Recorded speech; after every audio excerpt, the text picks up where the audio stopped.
is the Church of Splendor. This is a day of great splendor for me. It is Father's Day, Sunday, June 15th, 2014. I published a book today. The title of the book is Father's Day. More married, more husband, more father, more man. It is a book about young married men. It's written for and about young married men and their wives, their marriages, their children, their families, their lives together, and their future together, particularly his future. What's going to happen to him in 2 years, in 10 years, in 20 years, in 50 years? What's his life going to be like going forward? How's it going to play out? And how can he work actively right now to make it play out the way he wants to? There are basically two issues, or two sides on this issue out there in the world. On the one hand, you have traditional religious conservative people who put tremendous amount of onus on the man, basically prescribing that he must lead his family, which I think he should. I think that's completely appropriate, but that it is written that he must rule his family, and it is written that his wife must yield to him. And you want to take a look at the wreckage of American marital and family life, we can see that that particular line of thinking is not working all that well. The other half of this is the so-called men's rights argument. Men's rights arguments, which I don't have any huge quarrel with it, except that I don't think it's all that dispositively useful. On the one hand, the argument basically is men deserve to be treated just as well as women when both of them default on their children permanently and irrevocably. And, you know, that's a completely tenable argument. That's like a 14th Amendment argument that men are entitled to equal protection in their failure of their families. But the fact of the matter is, who wants to fail? Why would the objective be to fail? And why would the objective be to be somehow more equitable to the people who caused the failure, the people who were actually at fault for the failure, mom and dad? Sure, treat them fair, but treat them both like shit, because they treated their kids like shit. I'm one of them, by the way. I'm not absolving myself of anything. I screwed up my first marriage very much in the way that Mr. Maybe is screwing up his marriage in the book Father's Day. I did it differently, but the differences are trivial. It's the similarities that count. The nature of my argument about everything is this is the similarities that count. We're always focusing on differences because they're interesting and because Aristotle taught us to focus on differences. But it's the way that things are alike that make them comprehensible, and it's only by understanding the way things really are, which means overwhelmingly alike, that you can figure out how to change them, how to fix them, how to repair the world. It's a good image for me, a good goal for me, to repair the world by redeeming human civilization, no joke. But those are the two arguments that we will hear about fatherhood, either that fathers must, even though they're not, or that fathers deserve to have their boo-boos kissed too when they fail to live up to their obligations as husbands and fathers. I'm not interested in failure. I mean, whatever you want to say about failure is fine with me. Whatever you want to say about the contents of the dump, whatever you want to say about the shit swirling down the toilet, say whatever you want. I don't give a shit. I do not care. I do not care about failure. I do not care about garbage. I do not care about shit. I don't care about death. I don't care about giving up. I don't care about despair. I care about getting things right. And the way that you get things right is by getting them better. One step at a time, day by day. And that's what this book is about. This is a book about young fathers, how to get better at being married, how to get better at being her husband, how to get better at being the father your children need to see, not just to have, not just to live with, but to see. They need to see the moral example of your life. They need to see a proud, honorable, trustworthy man living up to his promises in every possible way. And you can't give that to them if you fail them, if you're living somewhere else. You can't let your marriage fail.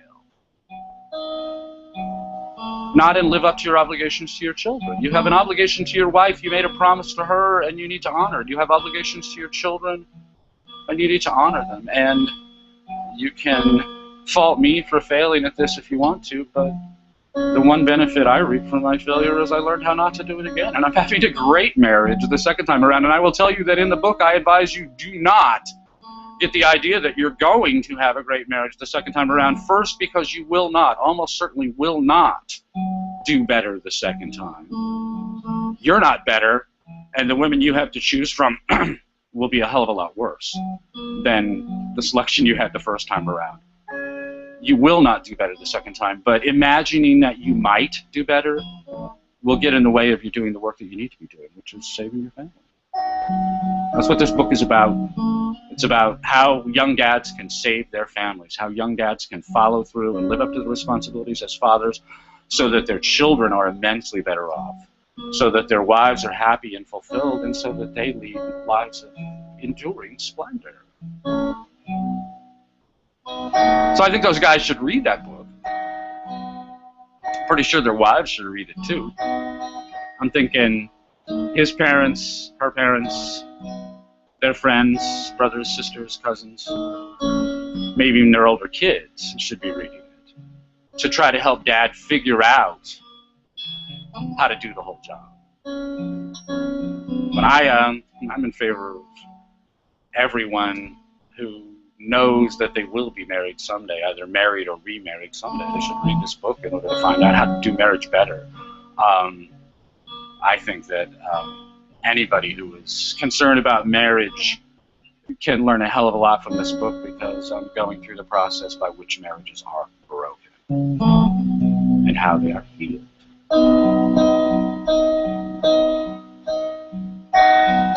So anyway, that's my news for this Sunday, this Father's Day. This book is out and available. You can find it on Amazon.com. If you search on my name, Greg Swann, or search for Father's Day, you'll find it. I'll add a link to this video when it's transferred over from the Google Live system. So you'll be able to click if you're watching this video later, but you won't be able to click from it today. But I want you to read it, and I'll tell you, you can buy it in paperback for $10. You can buy it as a Kindle book for 99 cents. And if $1 is a real big spend to you, if you're not completely convinced you want to invest a whole $1 in your marriage, then let me know and I'll send you a copy for free, because I'm not doing this for money. I'm not doing any of this for money. And it's obviously simple to tell that that fact is true, because there is no money. There's no money coming in from it. But I'm not interested anyway. If there is money someday, so much the better. But I really don't care. I eat off plastic plates all the time, no matter how much money I have, and I really don't look at the luxurious splendor I use to express my own sartorial preferences. I don't care about money. I care about changing the world. And the way I'm going to change the world is by changing you. And so that's the reason for everything that I do, is I'm looking to change you so that you'll change the world for me. Maybe long after I'm dead, but I know the way I want it. Together we're going to make it that way.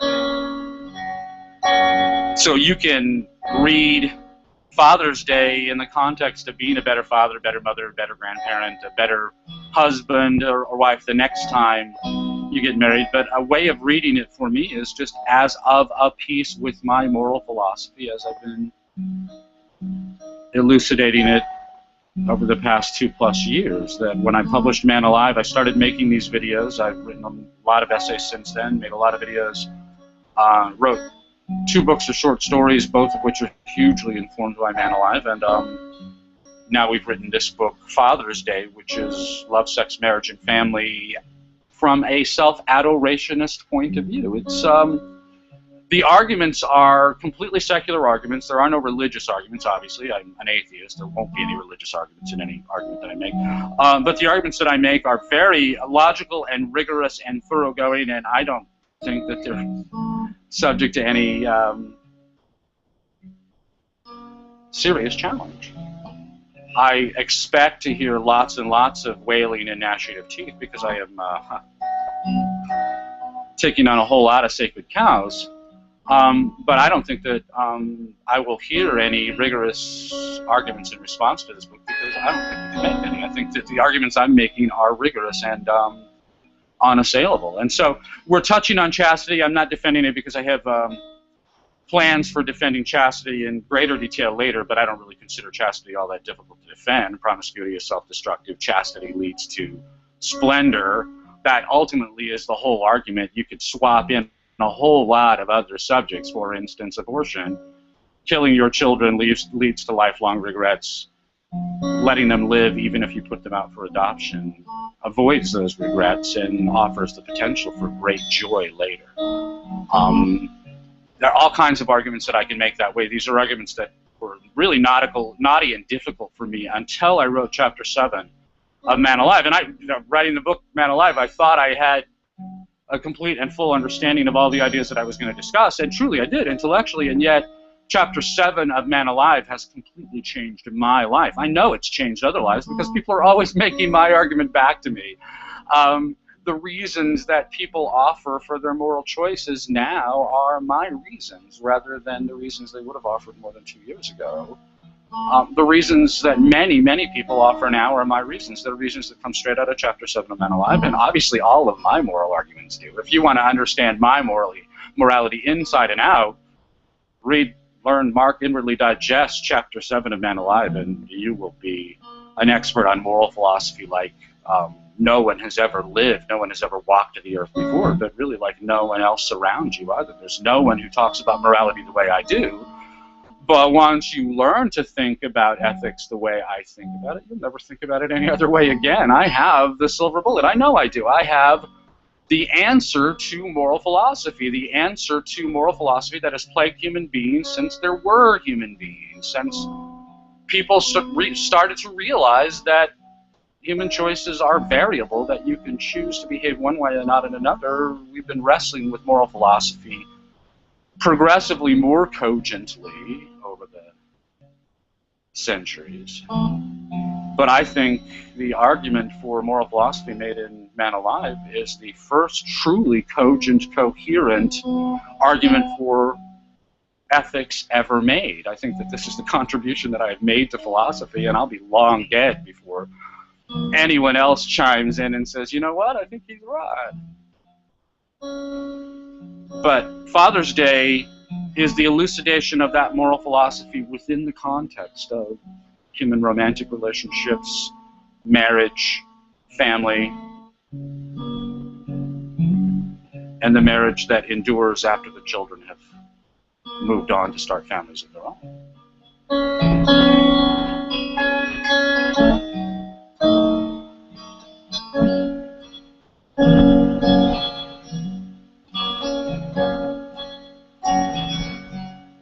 There's a lot to celebrate in the book, and I'm not going to go through it all because I'd just bore you to tears. I write for my own ears, and I can tell you the reason behind every word and everything that I write.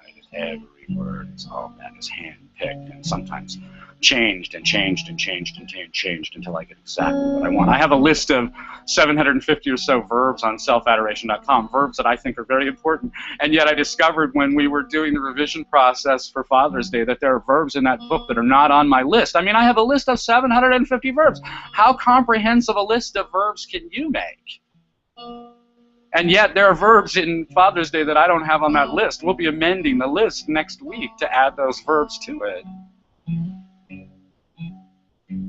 But there are all kinds of things in there that particular people will see that may not be obvious to others. That the cul-de-sac hero, who I've mentioned in these films before, Canadian daddy blogger, really.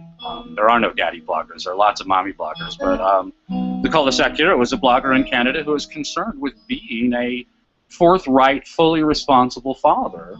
And that's the subject of the stuff that he writes about. And I'm really delighted to know him. I'm delighted to have his attention, because this is exactly the kind of dad I want to talk to.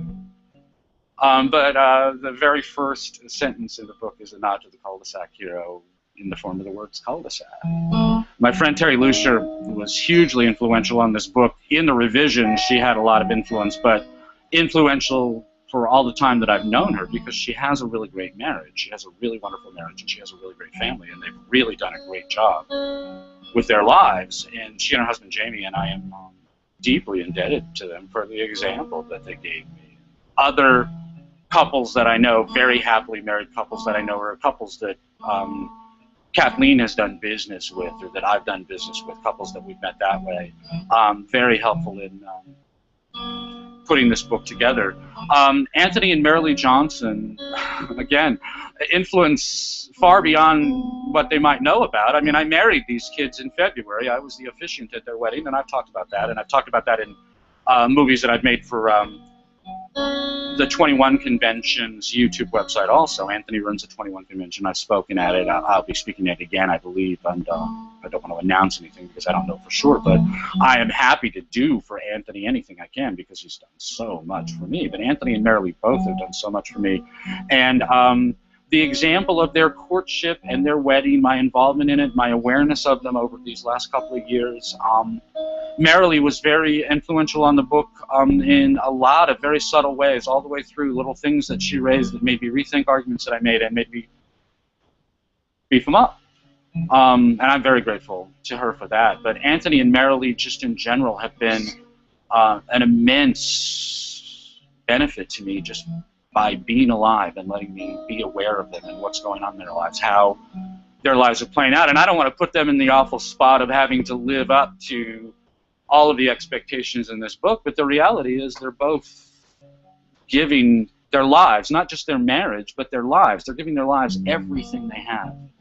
And people who are all the way committed to doing what they're doing get the job done. I have every confidence that their marriage is going to be wonderful, because they're wonderful, hardworking people, and they're really doing their best to do their best. I mean, this is my world, and that's one of the things I like about this book, is that it really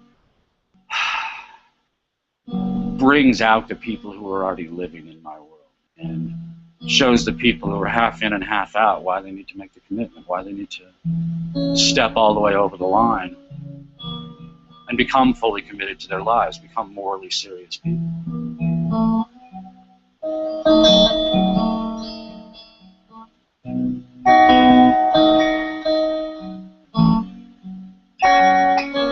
One of the things that's talked about in the book is using the metaphor of a small business to explain how a young family goes south. And one of the things I talk about is what it means when a subordinate supplants the boss. That you have a situation where the boss is really not following through, really not holding up his end, really not doing what he should be doing. Dad.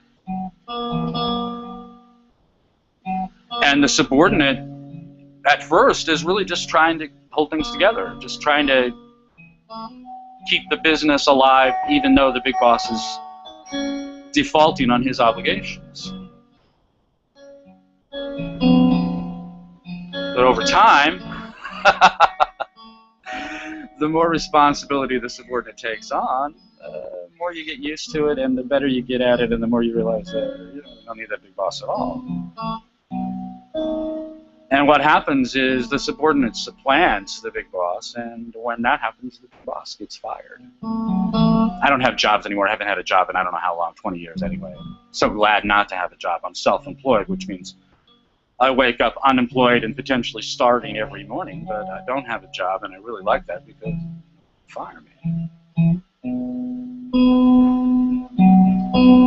But when I used to have jobs, it was my job to be that guy who came in looking like the new subordinate, the new assistant manager or whatever, but my actual job, the job that I was hired to do, was to replace the guy, the actual manager, my alleged boss. And my job to come in, look the situation over, and in either 3 days or 3 weeks, my choice, fire the son of a bitch and put him out the door. I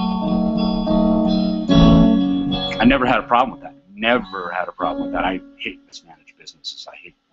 If you're not doing your job, I want to fire you right now. I don't care what job you have. I don't care if I have the authority or not. You screw up badly enough, I'm going to say, you're fired. Get the hell out of here right now. And you'll do it. You'll believe me because I am born to be the boss. One of the things that I have to watch for in my own character is to make sure that I'm not being too much of the boss. I'm not being the boss where it's totally inappropriate for me to be the boss, because people will hop to it when I tell them to. Whether they should or not, they will. But that is the scenario that I think should be most concerning to fathers on this Father's Day. You had those eggshell-enriched scrambled eggs this morning. You had that hand-mangled orange juice this morning. You had Father's Day this morning. Will you have Father's Day next year? Year after that? If you look at the way you're managing your family right now, do you look like a good hire to be the big boss next year or 2 years, 10 years from now? Do you look like the guy? Do you look like the man in charge?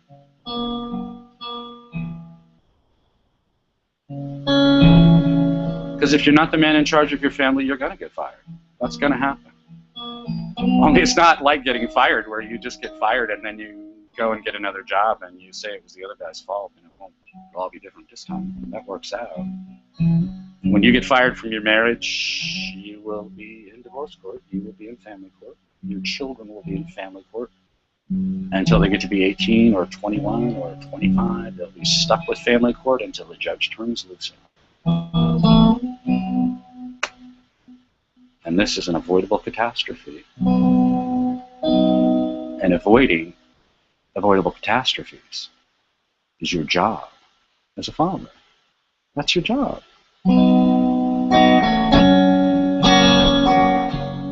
So the book is about how to do a better job at that job so that you don't get fired. That instead, you get promoted and you get a gold watch and you get grandchildren and great-grandchildren. And your children graduate from college and they get married and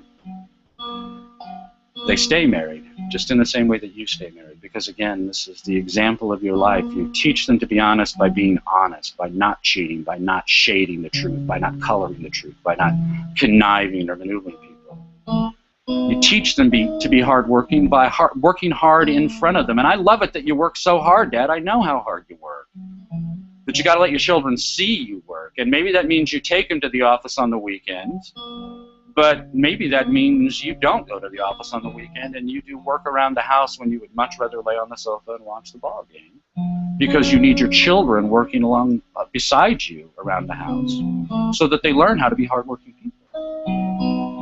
You need to be educated. You need to be serious about your education, not serious about their educations. You'll be serious about their educations by being serious about your own. They need to see you studying. They need to see you learning. They need to see you improving. They need to see you getting better. This is how children learn to get better, is by getting better all the time. And they get better all the time by being pushed into it by you. And they get better all the time by being led into it by you.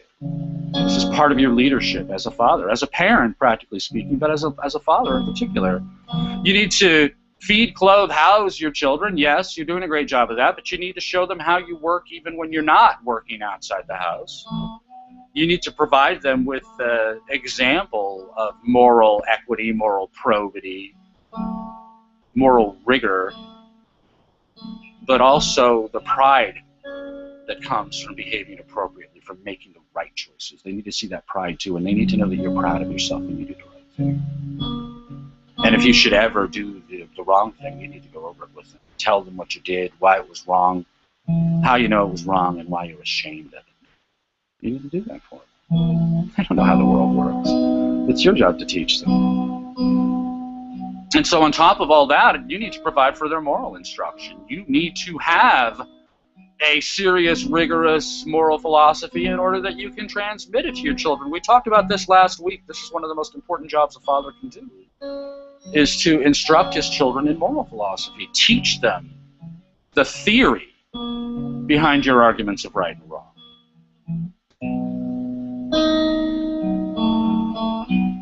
These are things that only a father can do, but mothers do them because fathers are doing it. And it's not to say that a single mother can't do these things, but she can't do them as vigorously as a father can do them. She can't do them as stridently or as convincingly as a father can do them, because this masculinity does lend me authority. I do have a certain amount of sway that comes from my swagger. And single mothers can't do it because they have too much else to do. They can't double up on the jobs of parenthood and do both well, and the one they're least likely to do well is this one, this idea of moral leadership.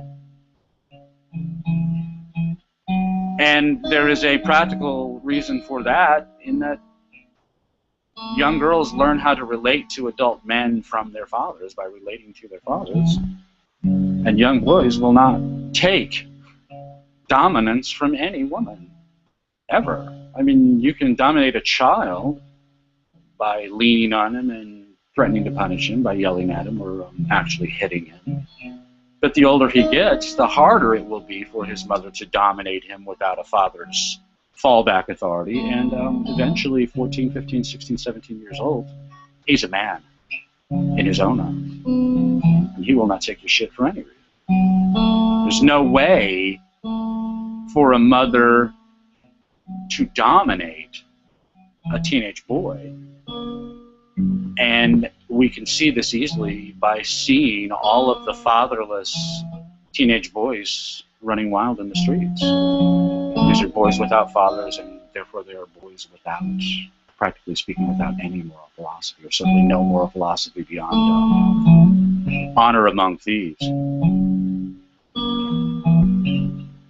This is all avoidable catastrophe. And I lay it all at Dad's door. This is Dad's responsibility. It's Dad's job. If it doesn't get done, it's Dad's fault. And the fathers in the men's rights movement don't want to hear that they're at fault for the failures in their marriage, the failures that their children are living through and will live through enduringly. They don't want to hear that. They'd much rather piss and moan about how badly they're treated after they failed. This is not of any interest to me whatever. Your job, Dad, is to get the job done. If you failed, I'm sorry. I'm very sorry, and I hope you do better the next time. But if you're in that situation now, if you are a dad on Father's Day, actually at home with his children, do not screw this up. Do not screw this up. You cannot replace this. You can marry Miss America the next time and it won't make any difference. Your time is gone. It cannot be replaced, but much worse, your children's lives will have been ruined. Avoidably ruined by your unwillingness to settle down and commit to the choice you made. And that's all you have to do. All you have to do is commit to the promises you've already made and follow through on them. Your children's lives will be wonderful. Your wife's life will be incomparable. All of her friends will be deeply envious of her. And your own life will be all it can be. The best life you can possibly have will come about by following through on your commitments. This is not about being married or not being married. You're already married. This is not about being a father or not being a father. You're already a father. This is about following through and living a wonderful life. Children, grandchildren, graduations, weddings.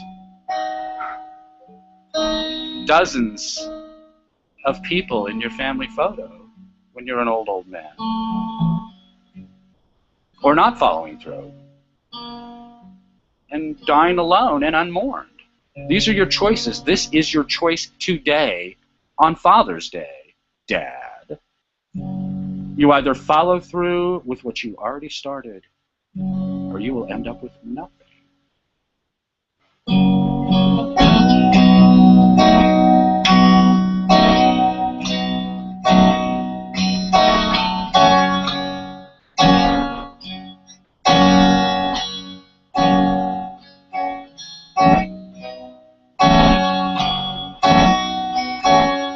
My guitar's name is Cherry Bomb.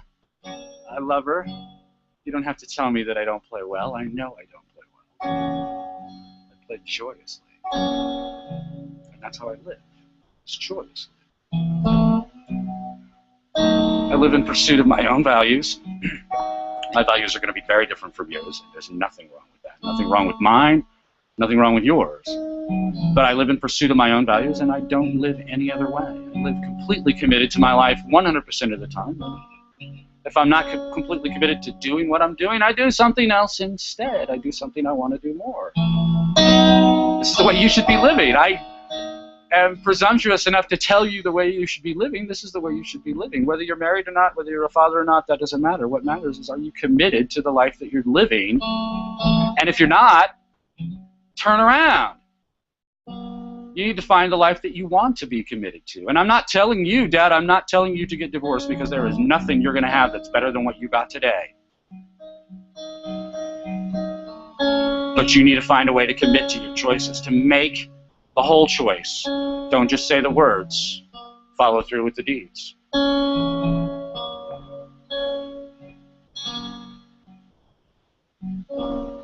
And if you do, you'll have everything a man can have. That's splendor. That's the way it works in the context of a whole human life. Choose what you want and pursue it relentlessly. My name is Greg Swann. This is the Church of Splendor. I am so glad you could join me today. I wish you every good thing today, every day. And for all of the fathers out there, I want you to follow through any way that you can. If your kids aren't with you anymore, follow through anyway. And the kids out there, whatever you've got between you and your fathers, get it out of the way so that you two can share a beer and a hug. Bless you. Thank you so much. Have a great day. I'll talk to you soon. Bye-bye.